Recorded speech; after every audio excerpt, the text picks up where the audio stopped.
Você já sabe, nesse horário, todas as terças e quintas, tem Liberdade de Opinião com Alessandro Soares e Hélio Beltrão comentando os principais temas do Brasil e do mundo, trazendo opinião aqui para o Novo Dia. Hoje vamos trazer 3 assuntos. Vamos falar sobre a imagem do Supremo Tribunal Federal. Na política, vamos olhar em detalhes para as rusgas no campo da direita e ainda as medidas do governo para tentar conter a alta do preço dos combustíveis. Hoje, a gente começa ouvindo a opinião do nosso comentarista Alessandro Soares. Tudo bom, Alessandro? Bom dia. Bom dia, Carol. Bom dia a todos. Vamos lá, Alessandro. Nosso primeiro assunto, Supremo Tribunal Federal. É um tema que volta aqui ao nosso quadro, a imagem da instituição, diante das revelações de que ministros do Supremo viajaram em aviões particulares de empresários ou advogados recentemente. Informações que foram trazidas pelo jornal Folha de São Paulo, pelo jornal Estado de São Paulo e confirmadas pela CNN. Temos os ministros Alexandre de Moraes e Dias Toffoli, que teriam embarcado em aviões de uma empresa de Daniel Vorcaro, dono do Banco Master, e Cássio Nunes Marques, que teria viajado várias vezes no avião de um advogado eleitoral que defendeu Cláudio Castro no TRE. Vale lembrar que Cássio Nunes Marques não só participou do julgamento do ex-governador do Rio no TSE, como votou pela absolvição dele e vai comandar a Corte Eleitoral nessas eleições. Bem, Alessandro, eu fiz aqui um apanhado geral para trazer a seguinte pergunta. Hoje, qual que é o tamanho do desgaste do Supremo Tribunal Federal? Carol, o desgaste eu diria que não é só do Supremo Tribunal Federal. Hoje nós temos um desgaste institucional no Brasil dos 3 poderes. E aí eu tomaria um pouquinho só de cuidado, eu tenho tentado ter um pouco de responsabilidade com relação às críticas que devem ser feitas ao Supremo Tribunal Federal, ou melhor, aos ministros do Supremo Tribunal Federal com relação aos seus comportamentos.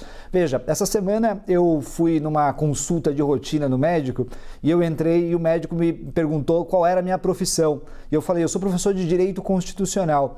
E imediatamente esse médico me disse, bom, está na hora de prender alguns ministros do Supremo Tribunal Federal. Isso só para a gente ver qual é o clima que está se criando, um clima de caráter quase que populista com relação a ataque e desgaste da instituição. E aí nós temos que separar aquelas críticas que me parece que são legítimas, que são críticas que procuram proteger a institucionalidade, que procuram fortalecer a instituição diante até da situação de que ela teve um papel importante nos últimos tempos no Brasil na proteção da democracia e dos direitos e da defesa dos direitos fundamentais, e daquela crítica que me parece que é realizada mais com relação contra, na verdade, os pontos positivos do que os pontos negativos do Supremo Tribunal Federal. Ou seja, tem muita gente fazendo crítica ao Supremo Tribunal Federal, utilizando essas situações que estão ocorrendo agora e que não são novidades, Carol. Que, veja, essa circunstância de um ministro pegar carona de voo, essa circunstância de você ter uma relação muito forte com o poder econômico, é algo que eu diria que é normalizado quando nós falamos das estruturas de poder. E isso tem que ser debatido, isso tem que ser questionado, isso deve sofrer algum tipo de reforma, deve sofrer algum tipo de medida. Mas o problema fundamental é quando você tem críticas que não têm essa função, vamos dizer, eu vou chamar aqui de construtiva com relação às instituições. Agora, quando você pega essa questão dos ministros pegarem caronas, né, e aí você tem uma situação que é investigada, que é colocada, que é traduzida para a população em geral, a partir das redes sociais, a partir das mídias, você precisa de uma resposta institucional imediata, você precisa de uma coordenação que deve ser realizada pelo presidente do Supremo Tribunal Federal e você precisa de maior transparência. Talvez falte nesse momento respostas claras do Supremo Tribunal Federal com relação a essas acusações. E essas acusações, veja, um ministro ou outro pode achar essa acusação leviana, alguém pode estar exagerando com relação a essas acusações, mas o fato fundamental é que as pessoas têm direito à transparência, têm direito a conhecer o que acontece no Supremo Tribunal Federal e se houve algum tipo de comportamento que não seja devido. E não estou falando aqui de cometimento de crimes necessariamente, às vezes é um comportamento que não é adequado para o Supremo Tribunal Federal e que só cria um desgaste, como você bem disse, da imagem do Supremo. E aí eu preciso de certas medidas para tentar criar uma manta de proteção da institucionalidade, que é muito importante e que está na Constituição de 1988. Carol? Vamos já para o nosso segundo assunto. Alessandro, esse vem da política.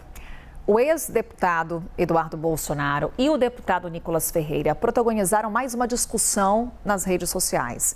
E aqui, de uma forma bem resumida, o Eduardo Bolsonaro acusou o Nicolas de compartilhar conteúdo de um perfil de direita que não apoiava a pré-candidatura presidencial de Flávio Bolsonaro. O deputado mineiro, então, respondeu com riso à publicação, o que provocou críticas do filho do ex-presidente. Alessandro, o que essa briga pública significa para as eleições? A pergunta que o Liberdade de Opinião traz é: Flávio Bolsonaro vai conseguir unir esse campo político depois desses conflitos no PL?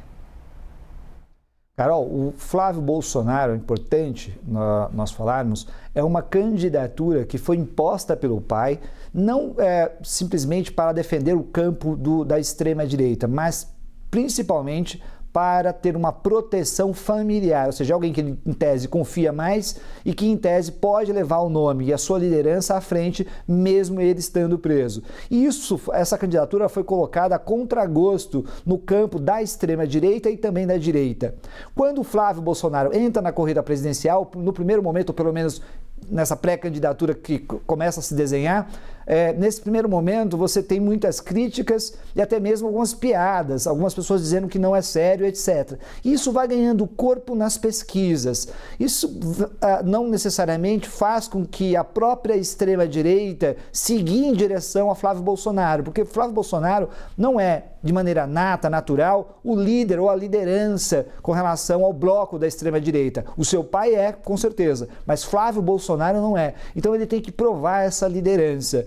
E quando ele entra nesse cenário, ele tem dois desafios importantes. O primeiro desafio é tentar atrair uma parte do campo do centro, ou seja, guiar esse campo no processo eleitoral, liderando a extrema-direita, liderando o campo da direita de maneira geral. E por outro lado, ele tem também que coesionar, ele tem que criar um bloco muito forte, manter esse bloco na extrema-direita. Então ele tem dois desafios enormes aqui. Por quê? Porque na própria extrema-direita você tinha outras expectativas. Vale lembrar que não há muito tempo atrás o Nicolas saiu numa caminhada, numa marcha, e ficou muito clara a leitura numa tentativa não de simplesmente pregar a anistia ou a liberdade do Bolsonaro, porque ele sabe que o Bolsonaro está preso, sabe que ele é uma pessoa condenada por golpe de Estado, sabe que ele está inelegível, portanto existiria um espaço para ele ocupar na liderança própria com relação à extrema-direita.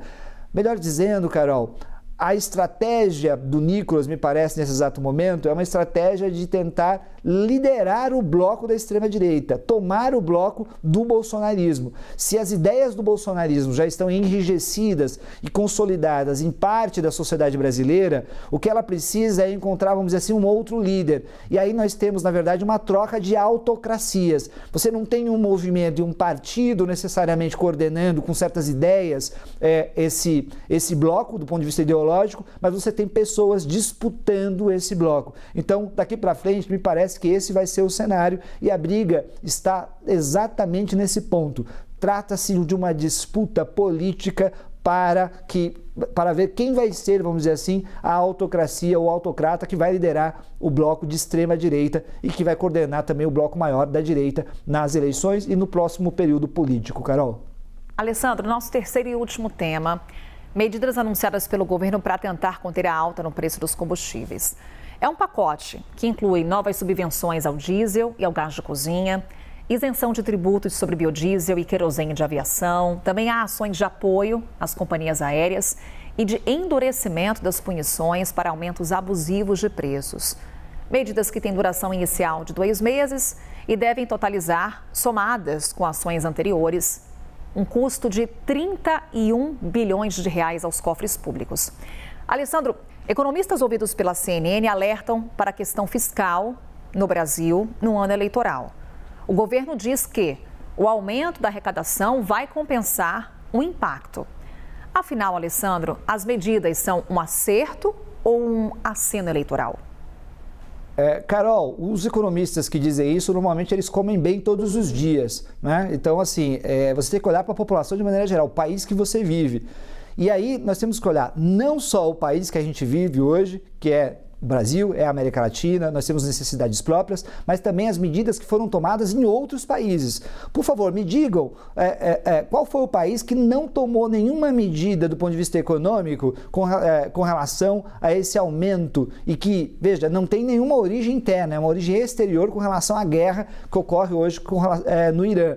Então vejam, eu tenho medidas que estão sendo tomadas no mundo inteiro, então eu não posso fazer, aí é difícil você fazer uma alegação que seja uma medida simplesmente eleitoral, já que o combo de medidas que foram tomadas no mundo inteiro estão sendo tomadas também no Brasil. O Brasil não está inventando essas medidas. O Brasil, de alguma forma, está seguindo uma linha que hoje, em geral, é seguida no mundo inteiro conforme cada circunstância. Ou seja, tem países que têm uma dependência maior com relação ao diesel, com relação ao petróleo. Tem países que não têm essa dependência. Então, conforme cada contexto, você vai armar uma estratégia diferenciada numa situação de emergência. Daí porque você tem aí um período de 2 meses inicial, com possibilidade de prorrogação para mais 2 meses, e você vai olhando a situação até que ela se estabilize. Nós estamos nesse exato momento naquilo que eu vou chamar de uma espécie de estado de exceção econômico. Você precisa de medidas urgentes do governo, você precisa de uma ação pontual, específica e mais certeira com relação às políticas de preços, e isso tem sido realizado pelo governo, não me parece uma medida simplesmente eleitoral. Tem impacto fiscal? Terá efeito fiscal. Não tem como não ter efeito fiscal. Como teve a pandemia e todo mundo falou que o mundo ia acabar, como teve todo o período anterior à pandemia, quando nós falamos de crises econômicas e assim por diante. Mas o Estado não pode se calar nesse momento, Carol. E aí você tem um governo tentando fazer medidas. O que nós podemos tentar discutir e podemos até questionar qual é a melhor medida, qual é a pior. Mas ficar em silêncio, ficar como um mero observador e espectador da situação econômica, vendo a situação se deteriorar no bolso do cidadão. Eu estou falando aqui de quem pega avião todos os dias, da classe média, eu estou falando aqui das pessoas que abastecem seus carros todos os dias e das pessoas que se alimentam todos os dias, que tem que comprar, por exemplo, um botijão de gás. Então veja, Carol, é quase que inevitável que o governo tome essas medidas, e aí, concluindo, eu diria que não é simplesmente, não são ações simplesmente de caráter eleitoral. Existe um cuidado a ser tomado com a questão fiscal, mas nesse momento eu não posso ser ideológico, eu tenho que ser realista e eu tenho que tomar as medidas necessárias com relação à situação vivenciada no país, Carol. Essas foram as opiniões do Alessandro Soares, nosso comentarista aqui com a gente. Alessandro, muito obrigada, um ótimo dia. Ótimo dia, Carol. Até quinta. Até quinta. Seguimos agora com Liberdade de Opinião, ouvindo o Hélio Beltrão, nosso comentarista também que está chegando. Tudo bom, Hélio? Bom dia. Bom dia, Carol. Bom dia, turma. Vamos lá, Hélio. 3 temas hoje, como de costume. Vamos ao primeiro, desgaste do Supremo Tribunal Federal. Há pouco trouxemos casos recentes que vieram a público sobre viagens de ministros do Supremo em aviões de empresários ou advogados, que já figuraram em ações no Supremo Tribunal Federal ou tribunais eleitorais. Em que medida, Hélio, isso atinge a imagem da Suprema Corte? A pergunta é, qual é o tamanho do desgaste do Supremo Tribunal Federal hoje? Carol, as notícias desse fim de semana foram péssimas para o Supremo. Eu me refiro às suspeitas sobre o Nunes Marques, me refiro também à questão do aumento patrimonial do ministro Moraes e da esposa dele. São fatos graves que exigem aprofundamento de investigações, são indícios cada vez maiores de muita coisa errada. Já sobre essa questão das viagens de carona e jatinhos particulares, tem um paralelo nisso, Carol, com os presentes recebidos por presidente. A carona que o Toffoli usou tantas vezes, que o Nunes Marques usou, que o Moraes usou, a carona é também um presente que eles receberam, um presente dado por gente com interesse em decisões do judiciário. Portanto, um conflito de interesses que não foi declarado, até, obviamente, que a imprensa descobriu e noticiou. Na época das joias do Bolsonaro, o Alexandre de Moraes disse que os presentes recebidos em razão do cargo deveriam ser públicos, deveriam ser publicizados, incorporados ao patrimônio da União, Carol. Aparentemente, esse entendimento só está valendo para outras autoridades, porque todos eles tentaram esconder os voos que fizeram nas asas do Vocaro, nas asas de outros empresários e tal. Essa mistura antiética e quase sempre ilegal também entre o público e o privado é a própria definição de patrimonialismo. além dos voos e participação em eventos de gente com casos no judiciário, já está claro para todo mundo, né, que os ministros ganham rios de dinheiro com esses seus escritórios familiares. A gente sabe disso porque esses escritórios aumentaram muito o número de casos depois que os ministros entraram no Supremo Tribunal Federal. A Viviane Barsi, por exemplo, tinha 27 casos no STJ e no Supremo Tribunal Federal antes do Moraes entrar no Supremo Tribunal Federal. Hoje tem 150 e tantos, segundo o Estadão. Isso não é patrimonialismo? O Nunes Marques, ele pegou carona num avião para ir no aniversário de uma advogada, esposa de um desembargador. E esse desembargador depois deu uma decisão favorável à Refit, que todo mundo sabe que é a maior sonegadora de impostos do Brasil e que é defendida pelo escritório da família do Nunes Marques, que é tocado pelo filho dele de 25 anos. Então, será que o Nunes Marques e outros ministros estão usando os seus cargos para direcionar clientes para escritórios de familiares? Será que os escritórios estão realmente prestando serviços jurídicos legítimos? Lembrando, Carol, que os ministros do Supremo têm direito por lei a usar jatinhos da FAB, o que pode ser discutido se é desperdício ou não, mas pelo menos não tem conflito de interesses. Essas relações misteriosas precisam ser investigadas a fundo. A coisa pode ser muito mais feia do que parece, Carol. Hélio, falamos aqui também sobre política. Estamos numa contagem regressiva já há menos de 6 meses do primeiro turno das eleições e as redes sociais, mais uma vez, foram palco de um desentendimento entre Eduardo Bolsonaro e Nicolas Ferreira. Diante da repercussão, logo depois desse atrito público, o Flávio Bolsonaro, pré-candidato presidencial, também foi às redes sociais. E aí ele publicou um vídeo pedindo pacificação. Afinal, Hélio, até que ponto essas rusgas atrapalham as costuras políticas de Flávio Bolsonaro? Ele consegue unir a direita após conflitos no PL? Eu acho que sim, Carol. Eu acho que tanto o Nicolas quanto o Eduardo entendem bem o que o Flávio disse, que não é hora para divergência interna, porque faltam poucos meses para a eleição e quanto mais as lideranças de direita estiverem na mesma página, melhor. Agora, mesmo que haja treta durante a campanha, tenho certeza que no segundo turno vai rolar uma união total contra o lulopetismo, não tenho dúvida disso. Tanto o Nicolas quanto o Eduardo Bolsonaro são fenômenos de popularidade, né, com potencial de seguir crescendo politicamente e tal.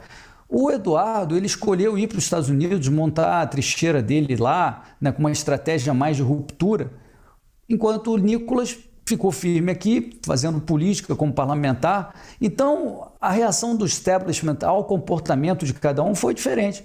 O Eduardo, a gente já comentou aqui várias vezes, está sendo indiciado por obstrução de justiça, enquanto o Nicolas está caminhando para mais uma eleição tranquila e muito bem sucedida, tenho certeza, para o Congresso. O Supremo não teria sustentação do establishment hoje para encrencar com o Nicolas, por exemplo, como encrenca com o Eduardo.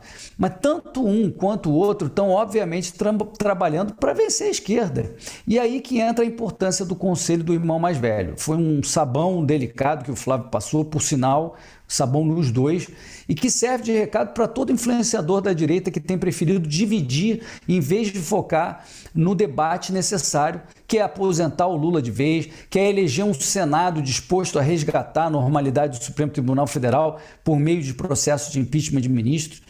O futuro político do Nicolas, do Eduardo Bolsonaro, é longo. Quanto antes eles voltarem a se entender, Carol, melhor para todos. E trazemos aqui o nosso último tema agora, Hélio, a alta do preço dos combustíveis.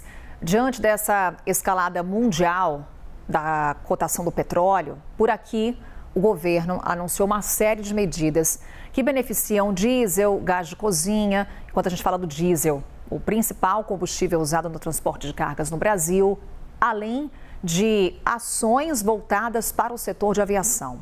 O custo desse pacote, falávamos há pouco, será de 31 bilhões de reais, do que temos até aqui das ações anunciadas pelo governo.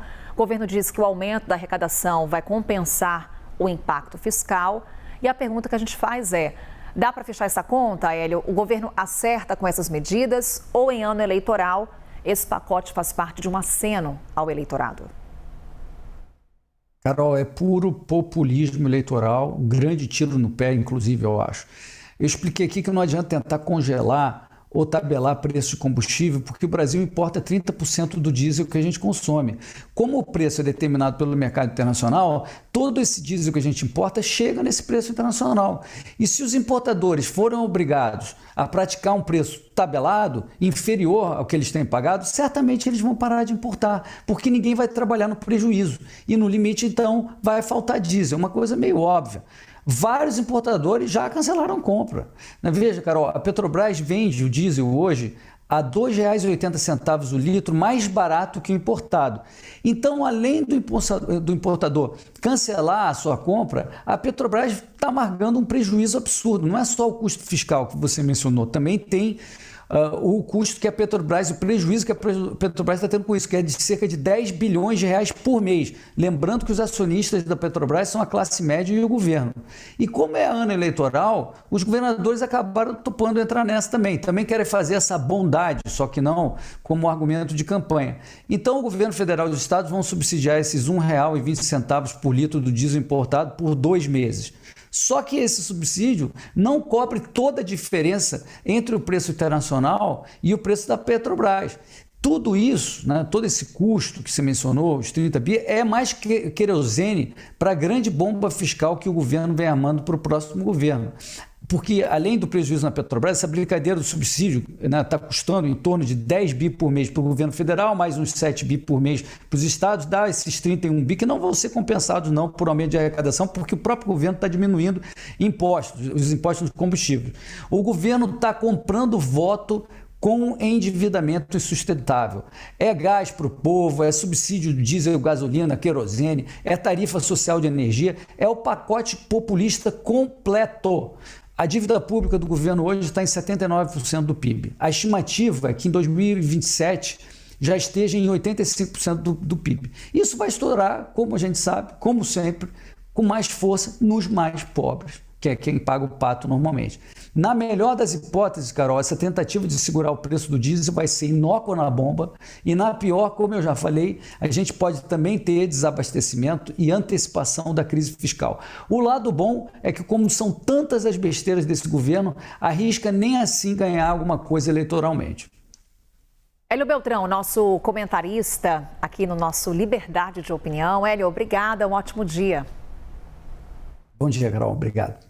E até quinta-feira, quando o nosso quadro volta aqui ao Novo Dia, todas as terças e quintas, a partir das 7h30 da manhã.